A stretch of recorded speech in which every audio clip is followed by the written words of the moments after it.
rádio e a TV Brasil Espírita apresentam o Evangelho segundo o Espiritismo e sua simplicidade. Apresentação: César Perry.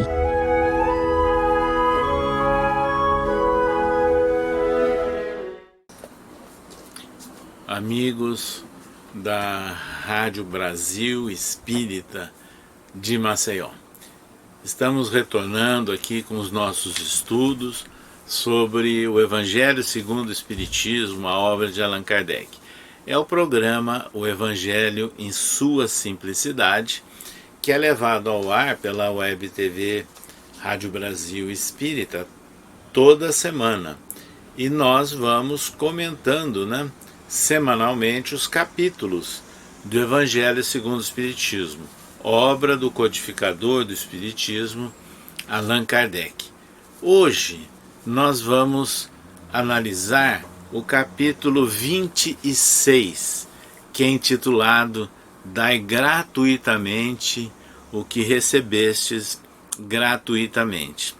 Esse capítulo, ele é muito marcante, ele tem orientações profundas e que necessariamente nós precisamos sim colocar em prática.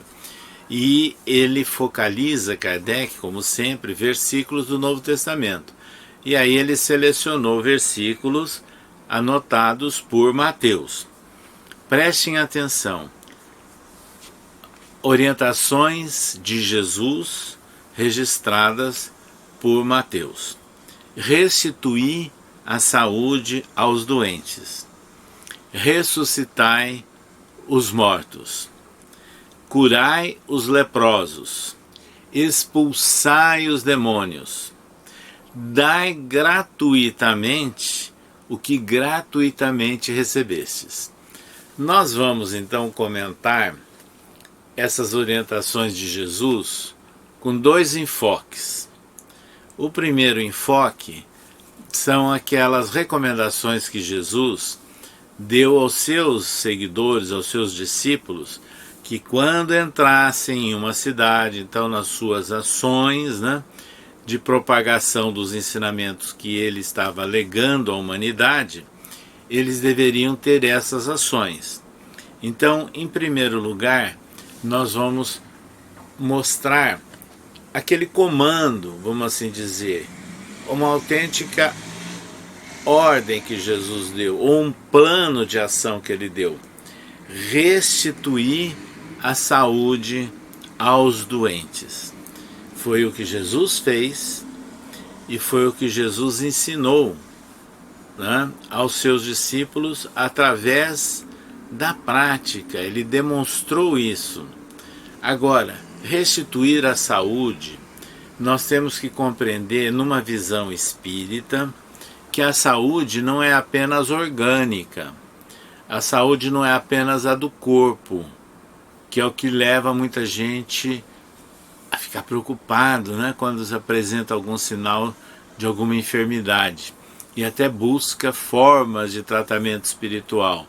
Mas o conceito de saúde hoje é um conceito vasto e que confere com a essência dos ensinamentos de Jesus e é coerente, com toda a proposta trazida pelo Espiritismo, porque a saúde, ela é reconhecida, na verdade, como um estado, uma situação, uma condição em que nós temos o adequado funcionamento do nosso organismo físico, das nossas condições mentais, as nossas ações no contexto em que nós vivemos, sociais, ou seja, na relação com as pessoas, e nós espíritas acrescentamos também o equilíbrio de natureza espiritual, porque nós somos espíritos encarnados.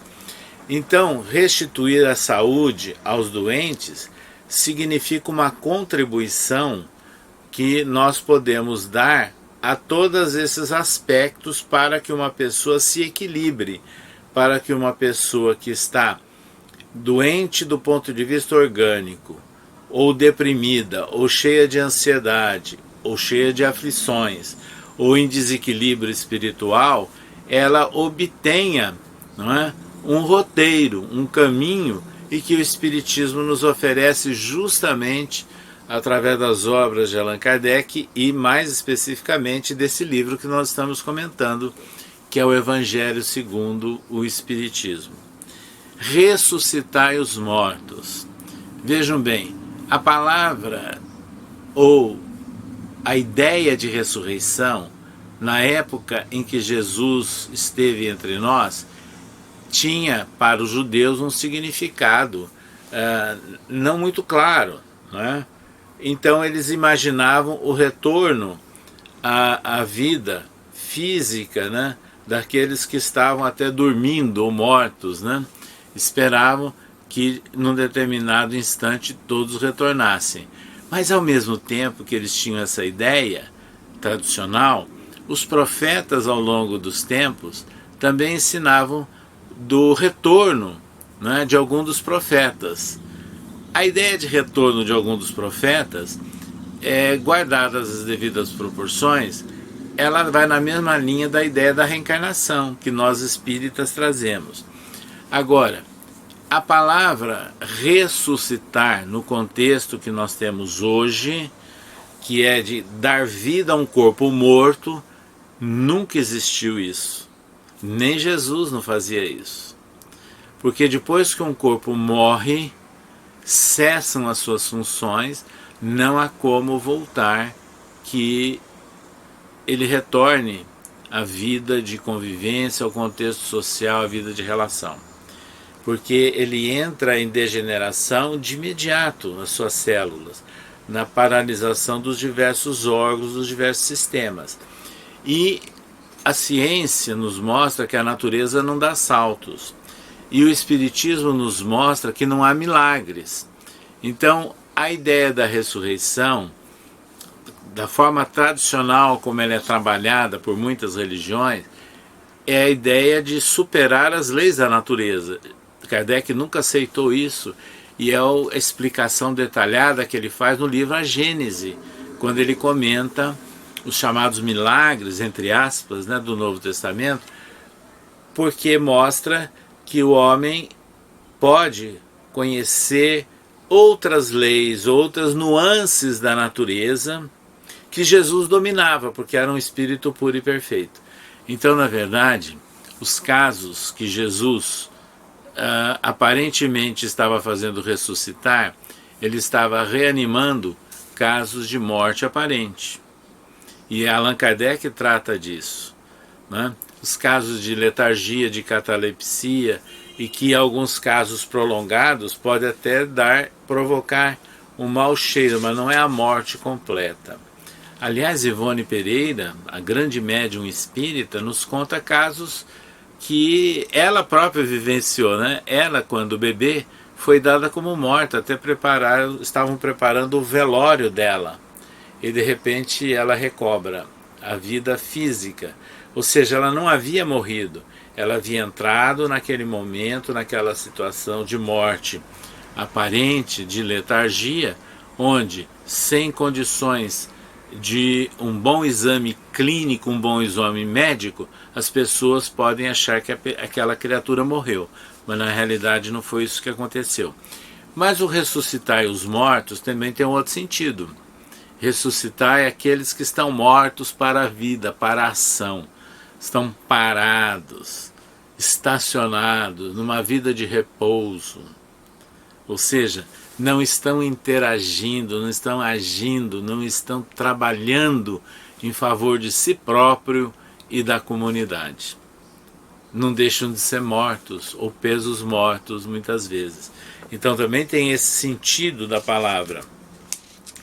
Curai os leprosos. Na época de Jesus, a chamada lepra, né, que hoje é a chamada hanseníase, era na realidade um fato dos mais repugnáveis, né? As pessoas eram segregadas, viviam fora das cidades, com o medo que as pessoas tinham de haver um contágio, uma contaminação, embora não entendesse exatamente aquilo que estaria acontecendo.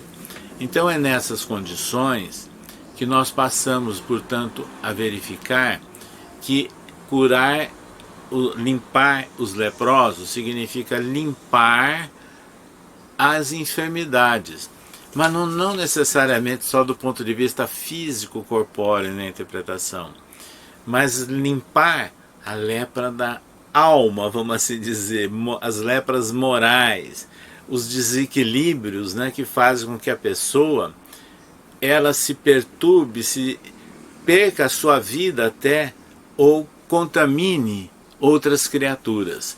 Então também tem um significado amplo de sentido espiritual. E expulsai os demônios.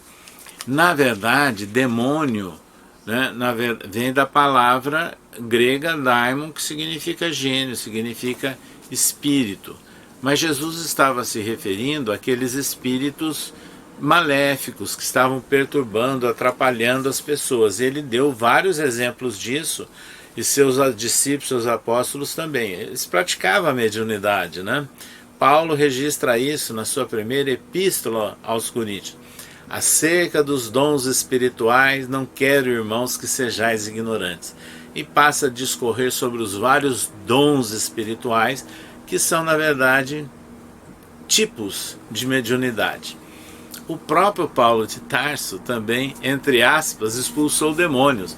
É o caso da pitonisa da cidade de Filipos, né, que ele registra, que ele afastou aquela entidade que provocava a falsa profecia, né, através daquela médium. Porque pitonisa era um sinônimo de médium, né, da cidade, que era intermediário para orientações muitas vezes de natureza material. E aí nós entramos na questão seguinte, na frase seguinte, o versículo: dai gratuitamente o que gratuitamente recebeste. Quando nós falamos agora de Paulo de Tarso, afastando aqueles espíritos, falsos profetas, né, que estavam utilizando a médium, a pitonisa da cidade de Filipos, o que aconteceu? Entre aspas, ela perdeu aquele momento de mediunidade. Mas, vejam bem, em decorrência, as criaturas que viviam em torno da mediunidade dela, e a cidade de Filipos recebia visitantes que iam lá para consultar aquela médium, a pitonisa, e ela cobrava. Ela cobrava, então ela tinha uma remuneração pela prática da mediunidade. E a cidade se beneficiava com a vinda, né, de forasteiros, de curiosos, necessitados de toda parte, que iam lá procurar a pitonisa da cidade de Filipos. E quando Paulo afasta aquela entidade e ela, entre aspas, perde a mediunidade, então causou um problema econômico na cidade. E aí Paulo passou a ser perseguido, porque ele estava causando um malefício à cidade de Filipos, porque diminuiu o movimento, porque diminuiu o rendimento. Então vejam, aí nós encontramos também agora a orientação de Jesus, que dai de graça o que de graça recebesse. Jesus afastou, expulsou os vendilhões do templo de Jerusalém. Isso também é tratado por Kardec no capítulo 26. E ele trata, né, e foi até de uma certa forma muito enérgico, né, a expulsão dos vendilhões do templo.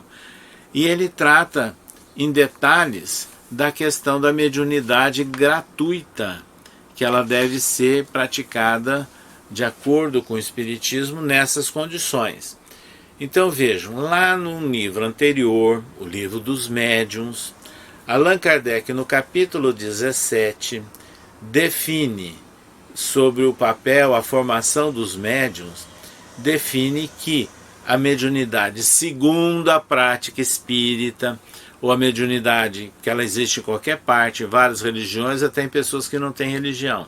Mas a mediunidade, com a orientação do Espiritismo, ela deve ser acionada quando levar a contribuição para o aprimoramento moral e o conhecimento da verdade. Então esse é o objetivo da mediunidade, não é para o espiritismo, não é curiosidade e não é meio de sobrevivência. Isso é que é importante. Então, dai de graça o que de graça recebeste. A mediunidade nós recebemos de graça, porque é uma característica inata da nossa condição orgânica e perispiritual. Não houve cobrança material para isso. Então vejam, é importante que ela seja, de acordo com a orientação do Espiritismo, praticada dessa forma. E é isso que nós vemos num exemplo marcante. Francisco Cândido Xavier, o maior médium da nossa civilização, que nós tivemos a grande oportunidade, a felicidade de conhecê-lo pessoalmente. E durante mais de 20 anos nós o visitamos lá em Uberaba, tanto nas atividades que ele exercia junto à Comunhão Espírita Cristã, primeiramente, que ele fundou na época junto com Valdo Vieira, e depois no Grupo Espírita da Prece, onde ele trabalhou até o final da sua existência física.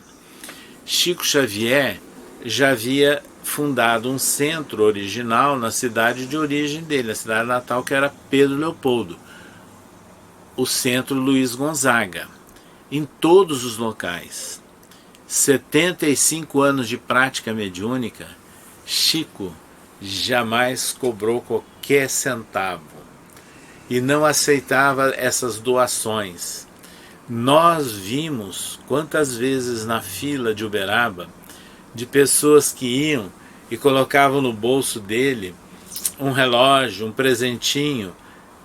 A hora que chegava o próximo, ele entregava para a pessoa, ele não ficava com nada. Mas há fatos da vida de Chico Xavier que nós até comentamos num livro que nós escrevemos sobre ele, Chico Xavier, o Homem, a Obra e as Repercussões, que foi lançado no ano de 2019, numa edição em parceria da USE e da editora M. E nesse livro nós fazemos registro de duas situações. Certa feita, Chico trabalhava numa grande instituição, dessas que nós nominamos, e ele recebeu de presente, alguém fez uma escritura doando uma fazenda, ou seja, uma propriedade rural no estado de Goiás para o Chico. E Chico não aceitou, nem para ele e nem para a instituição em que ele estava trabalhando. Porque ele disse o seguinte: se eu passar essa fazenda para a instituição em que eu colaboro e que eu trabalho, vão achar que eu estou aceitando indiretamente um pagamento, né? As pessoas estão remunerando em função de um benefício de natureza espiritual.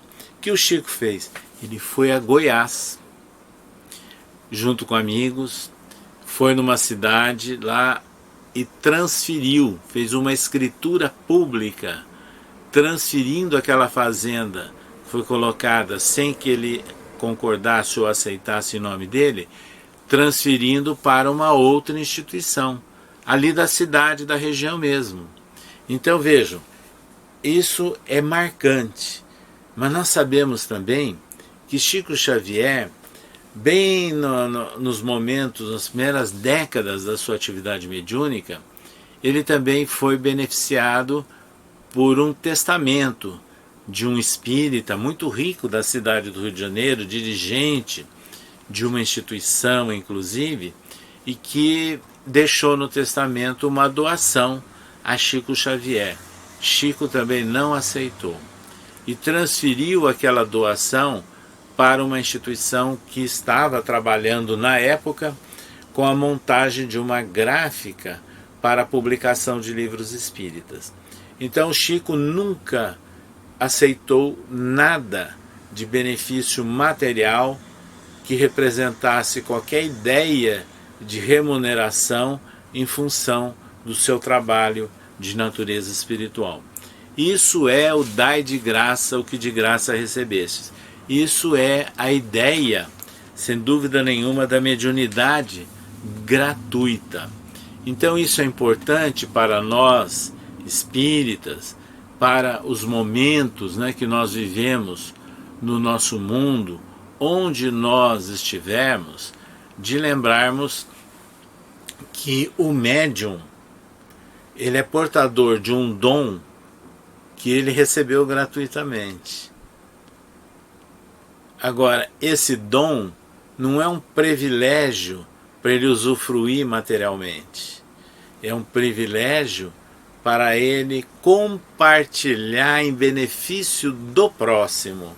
Esse é o significado da mediunidade. Então aí vejam como que foi muito importante esse capítulo do Evangelho segundo o Espiritismo, o capítulo 26, porque nós compreendemos a prática séria da mediunidade.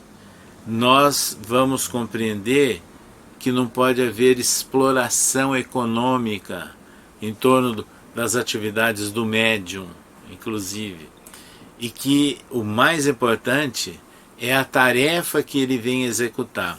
Aliás, foi por essa razão, né, que lá no passado, né, Moisés proibiu a prática da mediunidade, justamente porque faziam mau uso, né, e queriam receber também usufrutos, benefícios da mediunidade. Então, nós não temos mais aquele mesmo contexto, aquela mesma situação de credulidade, de ignorância das coisas espirituais. Agora nós sabemos da função espiritual da mediunidade.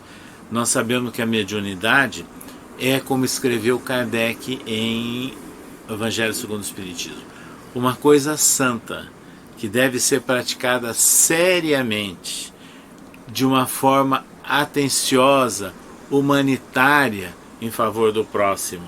Por isso é que ele escreveu aquela observação, um conceito no Livro dos Médiuns sobre a finalidade da mediunidade, que é de contribuir com a melhora espiritual do homem e o conhecimento da verdade. É por isso que ele também escreveu no Livro dos Médiuns que o Espiritismo tem a grande missão de desfraldar a bandeira da fraternidade e da caridade. A mediunidade se insere nas propostas de fraternidade e de solidariedade. Então isso é realmente o papel, é a visão que nós temos da prática da mediunidade de acordo com o Espiritismo. O que outras pessoas, o que outras religiões fazem com a mediunidade não é nosso problema e não é razão para nós os criticarmos. Eles não têm esse conhecimento. Agora nós espíritas temos esse conhecimento, o compromisso da real prática desinteressada da mediunidade e a responsabilidade da mediunidade servir realmente de meio, como diz a palavra, para a propagação da verdade, para o equilíbrio, para o bem-estar das pessoas, para o aprimoramento moral das pessoas. Então vejam, Jesus escreveu Kardec e os apóstolos, embora tenham sido todos eles pobres, né, não faziam recebimentos, não havia pagamento pelas curas que eles operavam, que eles faziam. Então anotou Kardec: todo aquele, pois, que não tem do que viver, procure os recursos em outra parte do que na mediunidade, e não consagre a ela, se for preciso, senão o tempo de que possa dispor materialmente. Então nós temos que ter um trabalho material para o nosso sustento. Essa foi inclusive a grande exemplificação de Paulo de Tarso. Ele perdeu as prerrogativas de doutor da lei, foi deserdado pelo pai, mas onde ele ia depois disso, como seguidor de Jesus, ele montava a tenda dele e trabalhava como tecelão, porque foi a profissão que na tradição judaica ele aprendeu com o pai. E como tecelão é que ele sobrevivia e fazia suas viagens e ajudava inclusive o próximo e a montagem das primeiras agremiações dos seguidores de Jesus. Então, Allan Kardec escreveu: os espíritos lhe terão em conta o devotamento e os seus sacrifícios, ao passo que se afastam daqueles que esperam fazer deles um meio apenas para subir, e o subir em projeção, às vezes social, ou subir materialmente. Não, a prática da mediunidade, ela é desinteressada. Ela deve se caracterizar sempre com a prática da caridade, da solidariedade e da fraternidade. Então, para registrar e marcar bem aqueles versículos, que Allan Kardec abre o capítulo 26 do Evangelho segundo o Espiritismo. Versículos de Mateus: restituí a saúde aos doentes, ressuscitai os mortos, curai os leprosos, expulsai os demônios, dai gratuitamente o que gratuitamente recebestes. Essas, então, recomendações que Jesus faz aos seus discípulos, elas são válidas, elas são adequadas para nós espíritas em nossos dias, porque nós temos essa visão da certeza da imortalidade da alma e sabemos também que nós não escondemos nada do mundo espiritual ou de Deus. Então, nada melhor do que pautarmos as nossas vidas, os nossos esforços para não cedermos às tentações, para superarmos as próprias dúvidas e dificuldades que a gente possa ter, mas que prossigamos sempre